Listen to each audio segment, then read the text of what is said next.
Rowdyism தானே தலைவிக்கு அடுத்து இனி ரவுடிசம் குறைஞ்ச மாதிரி இல்லை, குறைஞ்ச மாதிரி கிடையாது. எங்கே பார்த்தாலும் ரவுடிசம் தலைவிக்கு ஆடுது.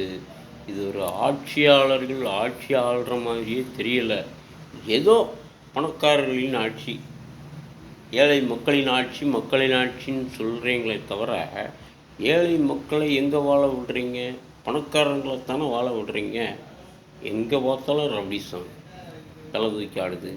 லஞ்சம், லாவண்யம், பாலியல் பலாத்காரம், கள்ள கடத்தல், அரிசி கடத்தல், கஞ்சா கடத்தல் எல்லாம் நடக்குது இந்த நாட்டில். என்ன என்ன பண்ணுறாங்கன்னே தெரியல. ஆட்சியாளர்கள் என்ன ஆட்சி ஆளுறாங்கன்னே தெரியல. ஆட்சியா இது ஒரு காட்சியான்றது எல்லாருக்கும் சந்தேகமாக தான் இருக்குது.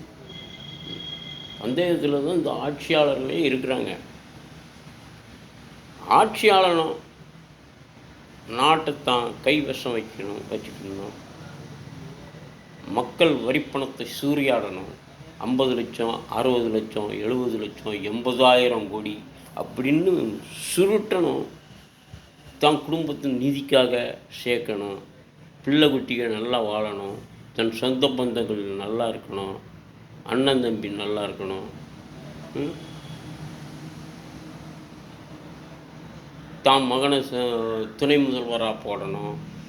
அப்படித்தான் குடும்ப வாரிசை கொண்டு வரணும்னு தான் நினைக்கிறாங்களே தவிர மக்களை பற்றி யாருமே சிந்திக்கிறது கிடையாது.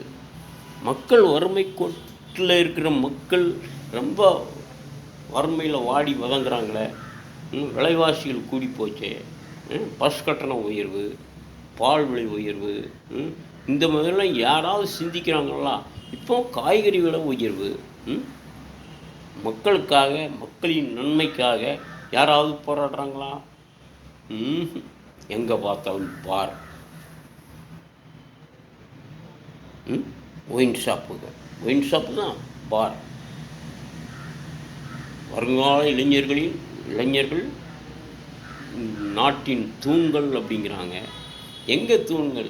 வருங்கால இளைஞர்கள் தான் எங்கே பார்த்தாலும் பார்களில் உட்காந்துக்கிட்டு இருக்காங்கள. தலைவிரி கோலமாக பாரில் தண்ணி அடிச்சுட்டு அவன் ரோட் வழி லாந்திக்கிட்டு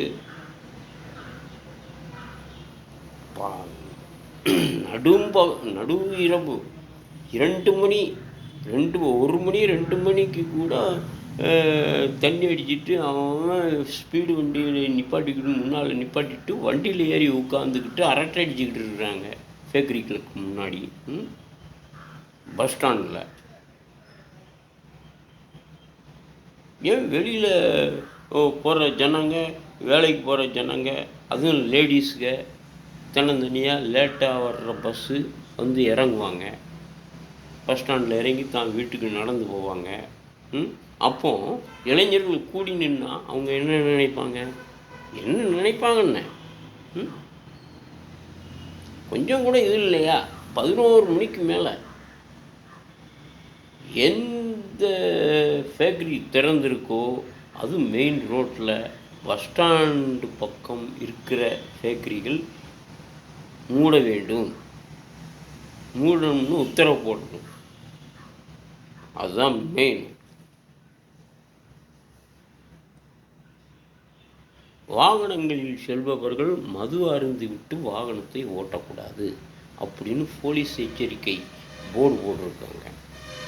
அந்த போர்டை யாருமே மதிக்கிறது கிடையாது. ஏன் போலீஸ்காரங்களையும் மதிக்கிறது இல்லையே? டிரைவருங்க போக்குவரத்து விதிமுறைப்படி இப்போ யார் நடந்துக்கிடுறா? யாருமே இல்லையே. அவன் மோதிர மாதிரி வந்து இங்கிட்டு வர்றான், இப்படி திரும்புகிறான், அப்படி திரும்புகிறான்.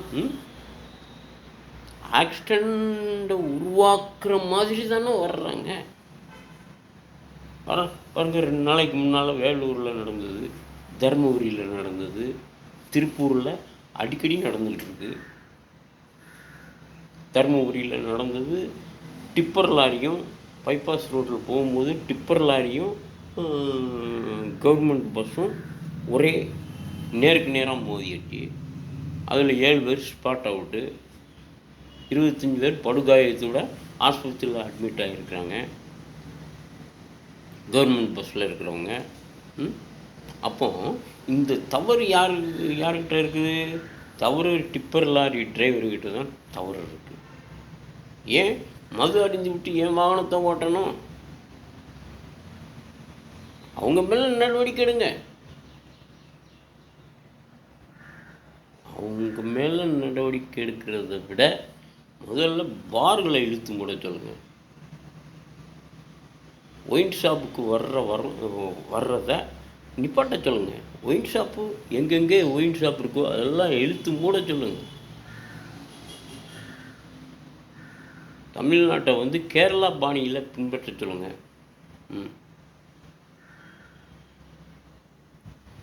ஒரு ஒயின் ஷாப் இங்கே இருக்குதுன்னா அடுத்து 2 பரலாங் தள்ளி வெகு தூரமாக ஒன்று இருக்குமா, அதுக்கடுத்து 2 கிலோமீட்ரு போகணுமா வாங்குறதுக்கு. அந்த மாதிரி இருக்கணும். டோக்கன் சிஸ்டத்தை கொண்டு வாங்க. இங்கே வந்து யார் முதல்ல ஒயின் ஷாப் திறந்த உடனே யார் முதல் பாட்டில் வாங்குகிறாங்களோ அவங்களுக்கு தங்க நாணயம் பரிசு. பாருங்க, அந்த அளவுக்கு கொடுக்கும்போது ஒயின் ஷாப் எப்படி வளராமல் இருக்கும்? குடிகாரங்களும் எப்படி வளராமல் இருப்பாங்க? குடிபோதையில் தானாக உலகிக்கிட்டு வராங்க, தெருக்கள் அப்படியே லம்பிக்கிட்டு வர்றாங்க, ஒவ்வொரு கடைகளுக்கு முன்னால் படுத்துருக்காங்க, வீட்டு வாசலில் படுத்துருக்காங்க. ஏன் அவங்க வீட்டுக்கு போங்களேன் படுக்கிறதுக்கு. பொண்டாட்டி கறிக்கு அடிப்பாள்ல, ஏன்டா டெய்லி மாட்டம் குடிச்சிட்டு வர்ற அப்படின்னு அடிப்பாள்ல. அதுக்கெல்லாம் குடிக்காரங்க பயந்துருக்காங்களா? அப்படி பொண்டாட்டிக்கு பயந்தவனாக இருந்தோம்னா இந்த மாதிரி தண்ணி அடிச்சுட்டு போவான்னா டெய்லியும். மதுபான கடைகளையும் மூடுங்க, அகற்றுங்க. பஸ் கட்டண உயர்வு, பால் கட்டண உயர்வு, எல்லாம் விலைவாசிகளும் உயர்ந்துருச்சு. சிலிண்டர் விலை உயர்வு, கேஸ் சிலிண்டர் விலை. என்ன நடக்குது? நம்ம தேய்ச்சி குளிக்கிற சோப்பு கட்டி 25 ரூபாயாக இருந்தது ஒரு சோப்பு கட்டி, இப்போ 66 ரூபாய்க்கு போயிடுச்சு. 66, 60க்கு மேலே போயிடுச்சு. அப்போ எங்கே இருக்குது? 15 ரூபா கட்டி 30 ரூபா ஆச்சு. 30 ரூபா கட்டி இப்போ 60 ரூபாய்க்கு மேலே விற்கிது. இப்போ இதெல்லாம் யார் காரணம்? கவர்மெண்ட்டு தான் காரணம். ஏன் இந்த விலைவாசிகளை கட்டுப்படுத்தாத கவர்மெண்ட்டு மக்களின் நன்மையை கருதி விலைவாசிகளை கட்டுப்படுத்தாத கவர்மெண்ட்டு ஒரு கவர்மெண்ட்டா? கவர்மெண்ட் வச்சு நடத்துகிறாங்களா? மக்களுக்காக? எல்லாம் பணக்காரங்களுக்காகத்தான் ஆட்சி நடத்துகிறாங்க. எங்கே பார்த்தாலும் கொள்ளை, கற்பழிப்பு, பாலியல் பலாத்காரம். ஆட்டோவில் கடத்திட்டு போய் அவளை மானபங்கம் செய்யணும்ன்ட்டு கடத்திட்டு போகிறான். பட்ட பகலில் மெட்ராஸில் நடந்தது. அது முதல்வர் வாழும் இடத்துல, முதல்வர்கள் தங்கும் இடத்துல, அப்படி அரசியல்வாதிகள் இருக்கிற இடத்துல. அப்படிங்கும்போது யாருக்குமே தெரியாதா? இது வரைக்கும் யாருக்கும் நியூஸ் தெரியாதா? அவங்களுக்கு என்ன தண்டனை கொடுத்துருக்கீங்க? இது வரைக்கும் தண்டனை கொடுத்ததில்லை. நீங்கள் வேறு இதுக்கு முன்னால் அதிமுக ஆட்சியில் பொள்ளாச்சி ஜெயராமன் பையன் 226 பெண்களை கற்பழித்தான். அவங்களுக்கு என்ன தண்டனை கொடுத்துருக்கீங்க? இது வரைக்கும் எந்த தண்டனை கொடுக்கல. அவங்களுக்கு தண்டனை கொடுக்கல. ஜெயலலிதா இறந்த அன்னைக்கு வீட்டில் இருந்து 7 கண்டெய்னர் வெளியே வந்துச்சு. அந்த கண்டெய்னரில் பணம் கோடியாக கொள்ளடிச்சாங்க. அவங்க மேலேயே ஆக்ஷன் எடுக்கலை. அதிமுக ஆட்சியில் தான் நடந்தது. அவங்க யோக்கியமாக ஸ்டாலின் அரசை குறை சொல்கிறாங்க. இவங்க யோக்கியம் மாதிரி நம்ம யோக்கியமாக இருக்கணும், அடுத்த ஆட்சியை குறை சொல்லணும். நம்ம எண்ணி பார்க்கணும், நம்ம ஆட்சி யோக்கியமாக நடந்ததா? அதிமுகவை புரட்சித் தலைவர் தான் அறிமுகப்படுத்தினார். அதிமுக ஆட்சியை கொண்டு வந்தார். அந்த புரட்சித் தலைவரோட போயிடுச்சு இந்த அதிமுக ஆட்சி. ஒன்றுமே சரியில்லை. இப்போ இருக்கிறவங்க புரட்சி தலைவர் பேரை சொல்கிறாங்களா? புரட்சி தலைவரின் ஆட்சி நடப்போம். எங்கே புரட்சி தலைவரின் ஆட்சி நடக்கிறது? லஞ்சம் வாங்க சொன்னாரா? கோடி கோடியாக கொள்ளடிக்க சொன்னாரா? அறிஞர் அண்ணா சொன்னாரா? புரட்சி தலைவர் சொன்னாரா? யார் சொன்னா? கர்ம வீரர் காமராஜர் சொன்னாரா? கர்ம வீரர் காமராஜரின் வழியில் நடப்போம் அப்படிங்காங்க ஒரு பகுதி, ஒரு சாரர். எங்கே காமராஜர் வழியில் நடக்கிறது? காமராஜர் கொள்ளடிக்க சொன்னாரா? என்னையா இது நியாயம்? பெரிய தலைவர்களை ஏன் இழுக்கிறீங்க? நீங்கள் ஆட்சி ஆள்றீங்க. எங்கள் ஆட்சி, நாங்கள் ஆட்சிக்கு வந்தால் நல்லது செய்வோம் மக்களுக்கு, அப்படி சொல்லுங்கள். அதை ஏற்றுக்கலாம். தலைவர் பேரை சொல்லி ஏன் கொள்ளடிக்கிறீங்க? பழைய தலைவர்கள், முன்னாள் தலைவர்கள் பேரை சொல்லி ஏன் கொள்ளடிக்கிறீங்க? ஆட்சியில் கொள்ளடிக்கிறீங்க. இல்லை கேட்குறேன். நேர்மையாக நடக்கணும். மக்களுக்காகவே மக்களாட்சின்னு சொல்லிட்டு மக்களை எங்கே வாழ வைக்கிறீங்க? பணக்காரங்களை தானே வாழ வைக்கிறீங்க. வறுமை கோட்டுக்கு கீழ் இருக்கிற மக்களை எங்கே வாழ வைக்கிறீங்க நீங்கள்? மக்கள் எவ்வளவோ கஷ்டப்படுறாங்க. எதுக்காக கஷ்டம் வருது? ரேஷன் அரிசியில் ஒழுங்காக ரேஷன் பொருட்கள் போடுறது கிடையாது, அரிசி வாங்குறது கிடையாது, அரிசி போடுறது கிடையாது. அரிசி இருந்தால் மண்ணெண்ணெய் இல்லை, மண்ணெண்ணெய் இருந்தால்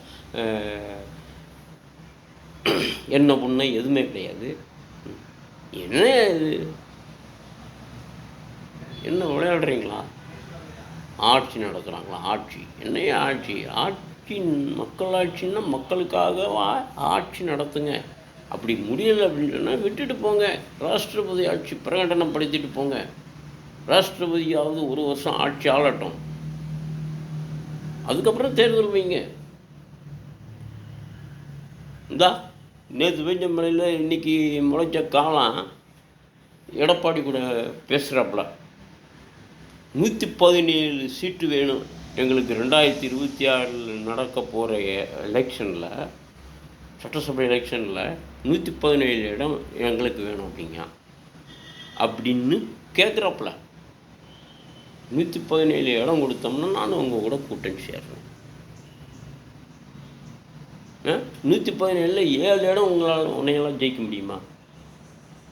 7 இடம் வேண்டாயா, ஒரு 5 இடம் வேண்டாம், ஒரு 3 இடம் ஜெயிக்க முடியுமா உன்னையால்? நேற்று கட்சி ஆரம்பிச்சிருக்க, இன்னைக்கு மாநாடு போட்டிருக்க.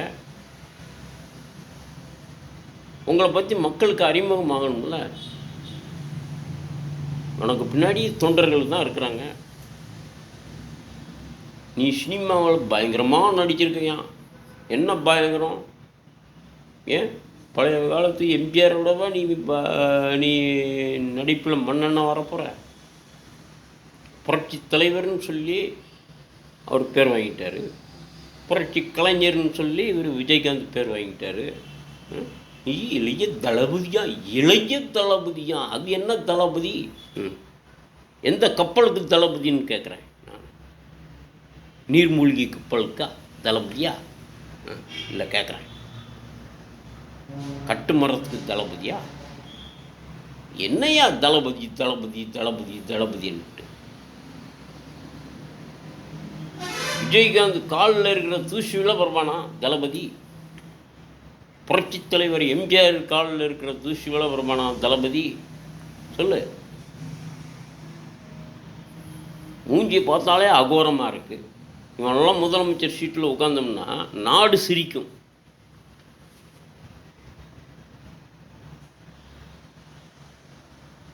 என்னையா முதலமைச்சருக்கு தகுதி இல்லாதவங்களாம் முதலமைச்சர் சீட்டில் உட்காரணும்னா என்ன இது? வேடிக்கையாக இருக்குது.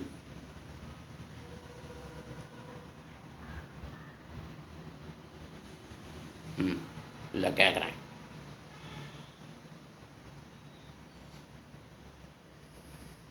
எங்கள் எங்கே பார்த்தாலும் ரவுடிசம். ரவுடிசத்தை உன்னையால் அடக்க முடியுமா?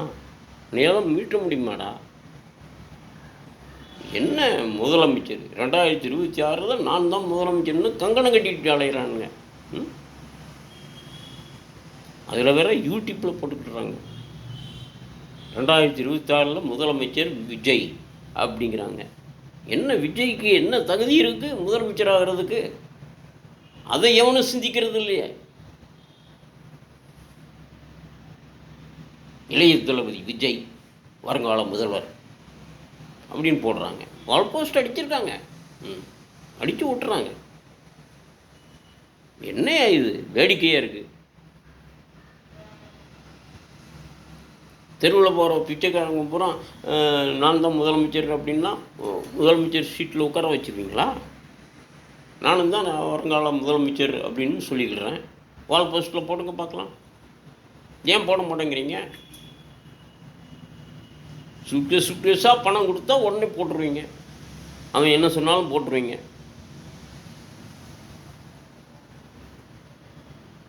பத்திரிக்கைக்காரங்களுக்கு நான் கேட்குறேன், என்னையா பத்திரிக்கை தர்மம்? தர்மத்தையே நீங்கள் புளி தோண்டி பதகிறீங்க. பத்திரிக்கை தர்மத்தை கொடி கொடியாக பணம் வச்சுருந்தா அவன் பணத்துக்கு தகுந்த மாதிரி எதையோ பேசுகிறான், அதை போடுறீங்க. நாங்கள் பேசுகிறத நீங்கள் பத்திரிக்கையில் போடுறீங்களா? அது போட மாட்டேங்கிறீங்க. இல்லை போடுங்க, நாளைக்கு போடுங்க பார்க்கலாம். வருங்கால முதல்வர் நான் தான் அப்படின்னு சொல்கிறேன், அந்த வார்த்தையை போடுங்க பத்திரிக்கையில் பார்க்கலாம். போடுங்க. யாரா புதுசாக இருக்குது அப்படிங்களா? இந்த ஆளை அடையாளம் பார்த்து அவனை அடித்து விரட்டு, கத்தி வச்சு குத்து, டிப்பர் லாரி வச்சு ஏற்று அப்படிம்பானுங்க. அப்படித்தானே நடக்குது. இப்போ 3வது கட்சிக்காரங்க ஆட்சிக்கு வந்துடக்கூடாது, கட்சியும் வளரக்கூடாது, தடுக்கணும் அப்படிங்கிற நிலைமை தானே இப்போ தமிழ்நாட்டில் இருக்குது. அப்படி நினச்சி தானே இங்கே கேப்டன் அவர்களை படுக்கையாக போட்டாங்க. திமுககாரங்களும் அதிமுககாரங்களும் கூட எத்தனையோ கட்சிகள் சேர்ந்துருக்கு.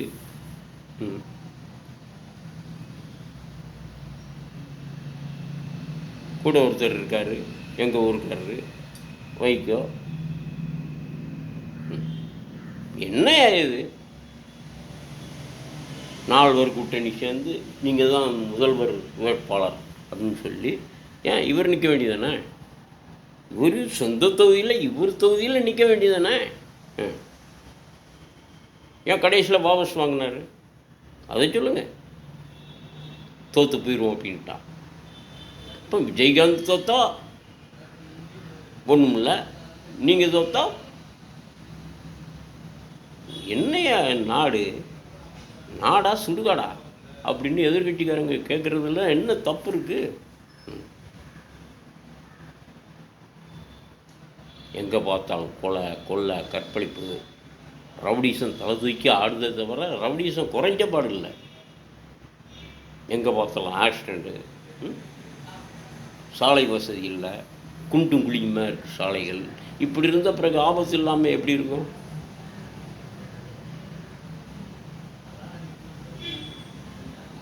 பாலங்கள் கட்டுறாங்களாம். பாலம் எங்கே கட்டுறாங்க? சில இடங்களில் பாலம் மாதிரியே தெரியல, பாதியிலேயே நிற்கிது. அது ஒரு பாலமா? கேட்டோம்னா காசு இல்லை, நிதி இல்லை அப்படிங்கிறாங்க. என்னையா நிதி இல்லை? மக்கள் வரிப்பணத்துக்கு தானே இதெல்லாம் உருவாக்குறீங்க. அப்புறம் என்ன நிதி இல்லை? கான்ட்ராக்ட் விடுறீங்க. பணம் இல்லாமையா கான்ட்ராக்ட் எடுப்பீங்க? மணல் கொள்ளை, ஜல்லி கொள்ளை, அது இந்த கொள்ளை கொள்ளை அடிச்சோம்னா எங்கே இருக்கும்?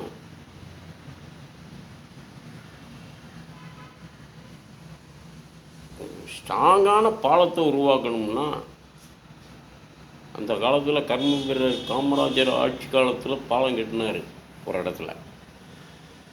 அந்த பாலம் இன்னும் இருக்குது, அவர் பேரை சொல்லிக்கிட்டு இருக்கு. அது எங்கள் ஊரில் கலிங்கப்பட்டியில் வைகோ பிறந்த மண்ணில் அந்த பாலம் இன்னி அவர் பேரை சொல்லிக்கிட்டு இருக்கு. கர்ம வீரர் காமராஜர் காலத்தில் கட்டினது அந்த பாலம் ஊருக்குள்ள.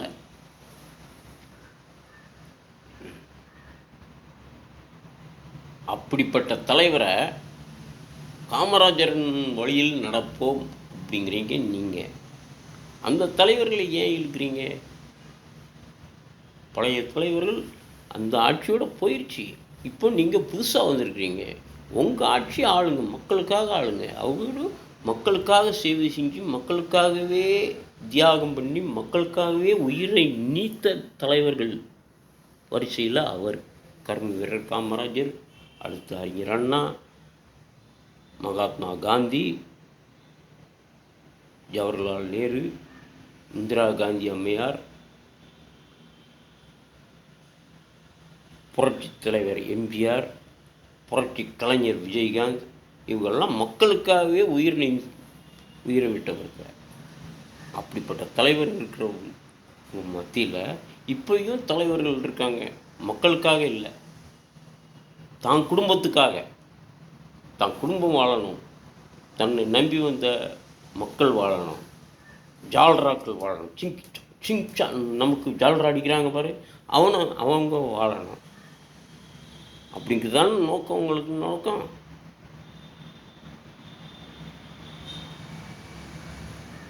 எங்கள் தலைவர் சொன்னாரே, கேட்டிங்களா? நல்ல நிலைமையில் இருக்கும்போதே என் கையில் ஒரு 2 வருஷம் ஒப்படைச்சி பாருங்கள், நான் நாட்டை எப்படி கொண்டு வர்றேன். நாட்டு மக்களை தங்க தட்டில் வைத்து தாளாட்டுவேன் அப்படின்னு சொன்னார் எங்கள் தலைவர்.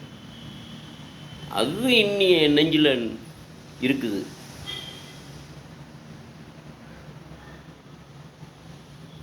அந்த அப்பா சொன்ன பேச்சை தட்டாமல் தான் கேப்டன் பிரபாகரன், விஜய் பிரபாகரன் ஆட்சிக்கு வந்து எங்கள் அப்பா சொன்னதை நிறைவேற்றணும் அப்படிங்கிறதுக்காக கங்கணம் கட்டிக்கிட்டு அரசியலில் இறங்குறாரு.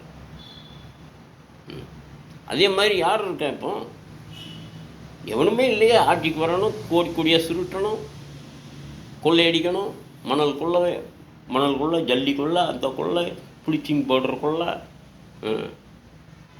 என்ன இது? இனிமேலாவது மக்கள் திருந்துங்க, திருந்தி ஓட்டு போடுங்க. திருடனையும் தானே மாறி மாறி எடுக்கிறீங்க. திருந்தி மக்களுக்காக நான் ஒன்று சொல்லிக்கிறேன். எல்லா மக்களுக்காக வேண்டிக்கிறேன். இந்த ஓட்டமாவது 2026 முரசு சின்னத்துக்கு வாக்களித்து அமோக வெற்றி பெறச் செய்து ஆட்சி கட்டிலில் தேசிய முற்போக்கு திராவிட கழகத்தை ஆட்சி கட்டிலில் அமர்த்துங்கள். முதல்வராக இளைய தளபதி எங்களது விஜய் பிரபாகரன் அவர்களை அரசு கட்டிலில் ஏற்றுங்கள் என்று தாழ்மையுடன் இருகரம் கூப்பி உங்கள் மத்தியில் வேண்டுகோள் வைக்கிறேன். நன்றி, வணக்கம்.